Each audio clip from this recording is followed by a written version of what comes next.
Somewhere out in the Persian Gulf right now, a ship captain is staring at his navigation display showing him something physically impossible. His vessel, according to every instrument on his bridge, is currently located inside a nuclear power plant, not near one, not approaching one, inside one. He has been at sea for nearly 2 weeks. There is nothing but open water around him in every direction, yet the same satellite navigation technology that has safely guided commercial shipping through the world's busiest and most dangerous sea lanes for the past 30 years is confidently telling him he is somewhere that no ship could ever be.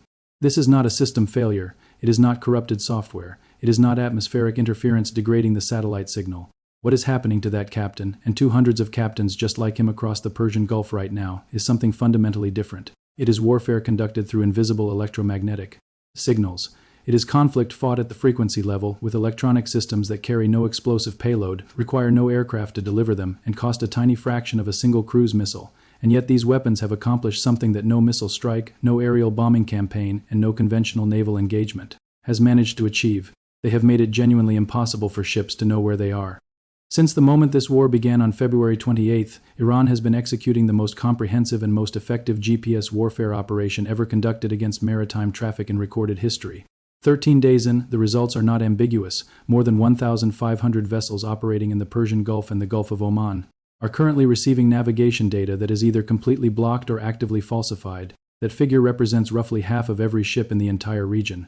These vessels are receiving position readings that place them over airports, inside industrial facilities, hundreds of kilometers inland over the deserts of Kuwait and Saudi Arabia, drifting across Iranian territorial waters, or sitting stationary in the middle of major urban centers that have no connection to any coastline.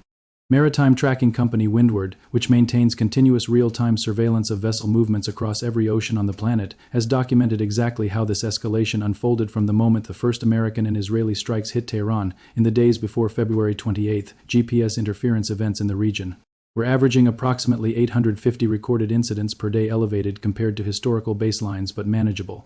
The moment the bombing began, that number jumped immediately to more than 1,200 per day. By March 2, the daily count reached levels that Windward described as unprecedented in their monitoring history. By the 7th day of the conflict, more than 1,750 ships were simultaneously experiencing navigation disruption, a 55% increase compared to just the previous week. Windward's analysts identified at least 21 distinct interference clusters now operating across waters belonging to the UAE, Qatar, Oman, and Iran, each one representing a zone where satellite navigation has been rendered either dangerously unreliable or functionally useless. To understand why this matters so much, you need to understand the technical difference between two categories of electronic attack that sound similar but operate very differently and create very different dangers. The first category is jamming. Jamming works by overwhelming the radio frequencies that GPS satellites use to communicate with receivers on the ground and on ships. A jamming system floods those frequencies with electronic noise at sufficient power to drown out the legitimate satellite signals entirely. When jamming hits a ship's navigation system, the receiver stops getting position data. The display goes blank or throws error messages. The captain loses electronic navigation completely and falls back on whatever analog alternatives remain available. Radar returns off known landmarks, printed paper charts, visual identification of coastline features. These are the methods that mariners relied on before satellite navigation existed. They work, but they work slowly, they require constant attention, they introduce margins of error that satellite navigation eliminated decades ago, and they are being applied right now in one of the most geometrically constrained and traffic-saturated waterways on the planet. The second category is spoofing, and it is considerably more dangerous. A spoofing system does not block the GPS signal. It replaces it. Purpose-built spoofing equipment generates counterfeit GPS signals that are broadcast into the target area, signals that are technically indistinguishable from genuine satellite transmissions that pass every authentication check the receiving equipment performs, and that produce navigation readings that appear completely authoritative and correct. The ship's instruments are not showing an error. They are showing a confident, precise position, and that position is entirely fabricated. The critical danger with spoofing compared to jamming is the awareness problem. When a ship is jammed, the crew knows immediately that something is wrong. The screen goes dark. Alarms sound. The navigator switches to backup systems. But when a ship is spoofed, the crew may have no indication at all that anything has gone wrong. The navigation system is working normally. It is reporting a position with full confidence. The crew may take significant navigational actions, course changes, speed adjustments, separation maneuvers in congested traffic based entirely on false positional data before anyone realizes the readings cannot be trusted. Professor Todd Humphreys, who leads the Radio Navigation Laboratory at the University of Texas and has spent his academic career studying the vulnerabilities embedded in satellite navigation systems, reviewed the current Gulf situation and confirmed that the pattern of interference carries every characteristic signature of deliberate state-level electronic warfare operations. The scope, the coordination, the sustained duration, and the geographic concentration of what is being observed in the Gulf right now is not consistent with incidental interference from military installations or commercial equipment. This is targeted, systematic GPS manipulation designed specifically to degrade navigation through the Strait of Hormuz, the 33-kilometer passage through which, under normal operating conditions, approximately one-fifth of the entire global oil supply moves every single day. Independent analysis from France 24 and multiple maritime security researchers confirmed what the windward data already showed. The most intense spoofing activity is concentrated precisely at the strait itself, directed specifically at surface vessels, and it began at the exact same moment American bombs started striking Iranian territory on February 28, 2026. Correlation at that level of precision is not coincidence, it is operational sequencing. And it is achieving results that no other weapon in Iran's arsenal has come close to matching, because it has done something to the Strait of Hormuz that physical military force alone cannot accomplish. It has transformed the world's most consequential shipping corridor into a passage where navigation cannot be trusted and where entering with confidence is no longer possible. 150 ships are currently anchored outside the strait's entrance. They are not waiting for the military situation to improve. They are waiting for something more fundamental: the ability to know where their vessel actually is. Here is what makes the current naval situation genuinely extraordinary. The United States currently has 3 carrier strike groups positioned in the waters surrounding the Strait of Hormuz. 3.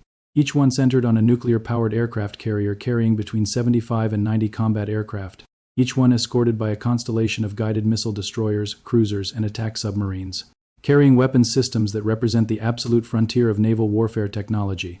The combined offensive capacity of those 3 carrier groups is greater than the total military power that most nations on Earth could bring to bear in any conflict. Their deployment was announced loudly and deliberately by the Trump administration as a demonstration of American commitment, a visible, unmistakable signal to Tehran and to every watching government in the region that the United States would not permit interference with global energy markets. Not one of them has entered the strait. Reuters reported on March 10, drawing on confirmation from 3 separate shipping industry sources who participate in regular briefings with U.S. Navy personnel, that the Navy has declined near-daily requests from commercial operators for military convoy escorts through the Hormuz since the conflict began. Oil companies, tanker operators, liquefied natural gas carriers, cargo vessel owners, all of them have been asking through formal channels, through every available line of communication, at every briefing, making the same request repeatedly. The Navy's response, delivered consistently at every interaction, has been the same 2 words: not yet.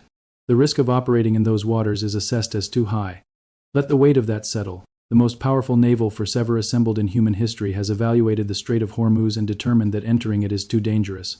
The reason is not Iranian surface warships. The White House declared Iran's Navy combat ineffective on day 6 of the conflict after American forces destroyed more than 50 Iranian naval vessels.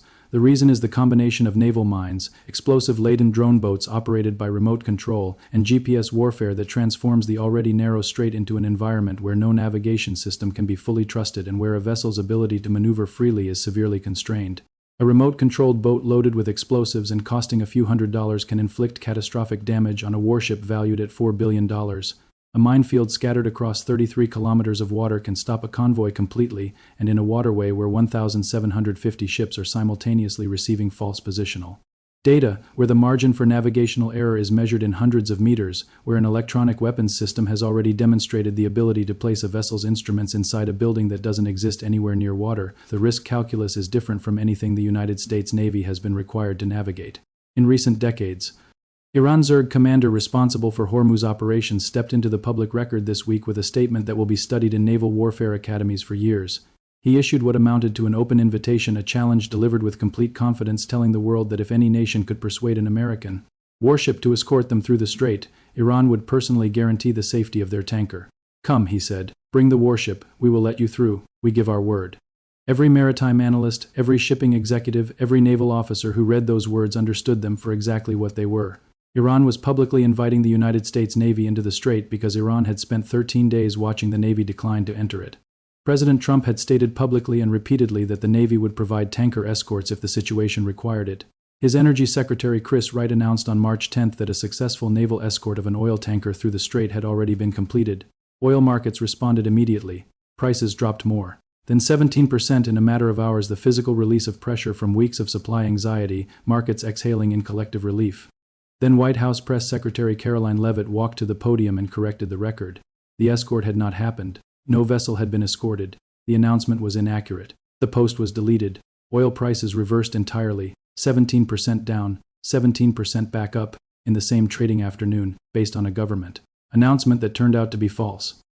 That single afternoon, that price swing triggered by a deleted post from a senior American official about whether one tanker made it through one strait communicates more about where American credibility stands in this conflict than any formal statement could.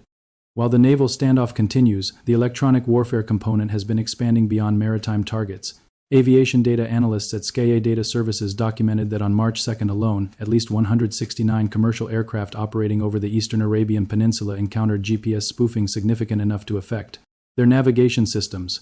This aerial dimension adds another layer to a disruption picture that was already historically unprecedented in scale.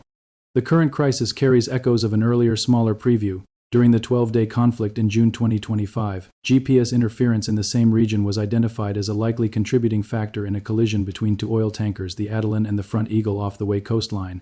That incident was a limited demonstration of what electronic warfare could do to maritime navigation.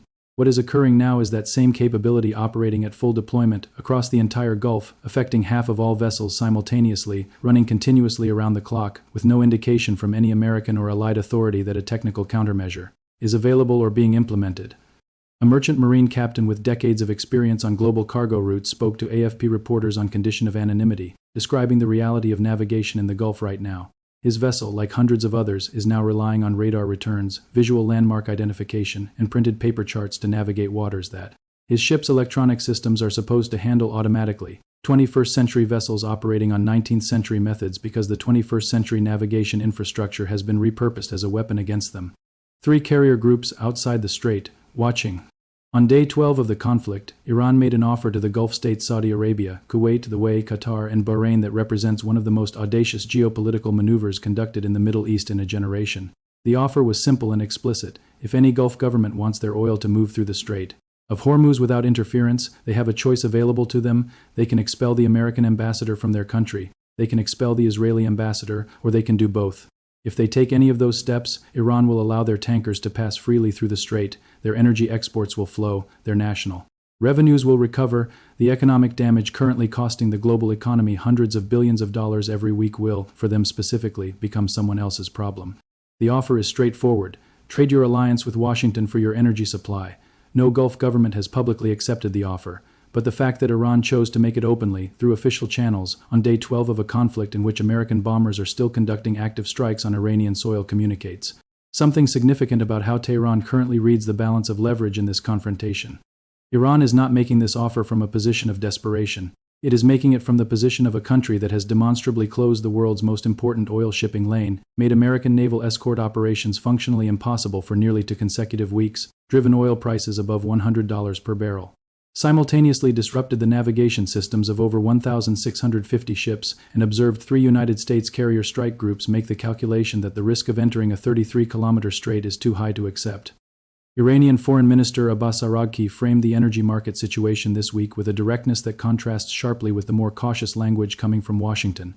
The supply disruption produced by this conflict, he stated, is larger in scale than the Arab oil embargo of 1973, larger than the disruption caused by the Iranian Revolution of 1979, and larger than the supply shock created by Iraq's invasion of Kuwait in 1990, all 3 combined. Each of those 3 events rewired the global energy economy for years. They triggered recessions, destabilized governments, and accelerated technological shifts whose effects are still visible in fuel economy regulations and the modern electric vehicle industry. Araghchi is claiming that Iran has produced a greater disruption in 13 days than all 3 of those historical events created together. The confirmed data from the International Energy Agency supports the general scale of the disruption, even if not every element of the framing. 15 million barrels of oil per day are currently stranded and unable to reach markets. Iraq has already reduced its production by 1.5 million barrels per day because onshore storage has reached capacity and no export route is available. Qatar has declared force majeure on its liquefied natural gas export commitments. 20% of the entire global LNG supply is currently offline. Saudi Aramco has issued public warnings describing the potential consequences for global oil markets if the strait remains closed as catastrophic.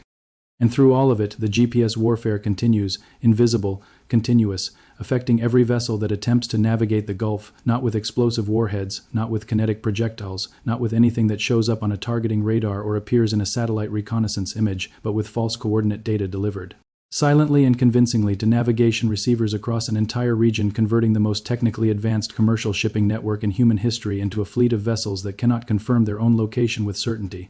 This is what Iran spent years building toward. America constructed its naval dominance around the assumption that no adversary could meaningfully contest it in open water confrontation. Iran never attempted to contest it in open water. Iran made open water beside the point. It made the Strait of Hormuz 33 kilometers of GPS jammed. Mines scattered, drone-patrolled water where every advantage of scale and technology that American naval power carries is neutralized by the mathematics of asymmetric conflict, the only water that matters. And in that water, the arithmetic of cheap offense against expensive defense favors the side with the mines and the jammers so completely that 3 carrier groups carrying more combined air power than most nations' entire militaries have determined that the entry cost is too high. When the most powerful navy ever assembled decides a strait is too dangerous to enter, the strait is closed, not by force, by calculation.